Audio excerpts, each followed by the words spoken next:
Amerika Birləşmiş Ştatlarının keçmiş prezidenti Joe Bidenə xərçəng diaqnozu qoyulub. Bu barədə onun şəxsi ofisi məlumat verib. Açıqlamaya görə xəstəlik artıq sümük metastazı ilə müşayiət olunur.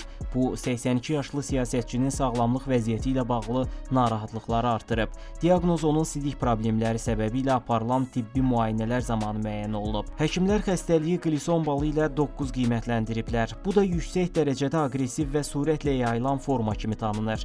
Bidenin müalicəsi ilə bağlı qərarların yaxın günlərdə ailəsi və tibbi heyətlə birlikdə veriləcəyi gözlənilir. Hazırda o, Vaşinqton yaxınlığında yerləşən şəxsi iqamətgahında nəzarət altındadır. Xəbər cəmiyyətdə və siyasi dairələrdə böyük rezonans doğurub. Amerika Birləşmiş Ştatlarının hazırki və keçmiş liderləri, həmçinin beynəlxalq ictimaiyyət Joe Bidenə tezliklə sağalmağı arzulayıblar. Xatırladaq ki, eks-prezident daha öncədən müxtəlif sağlamlıq problemləri ilə qarşılaşıb. O, 1988-ci ildə beyin anevrizması, 1989-cu ildə ağciyər emboliyası, 2003-cü ildə öd kisəsi əməliyyatı edilib, 2023-cü ildə isə dəri xərçəngi ilə üzləşib və xəstəliyə qalib gələ bilib.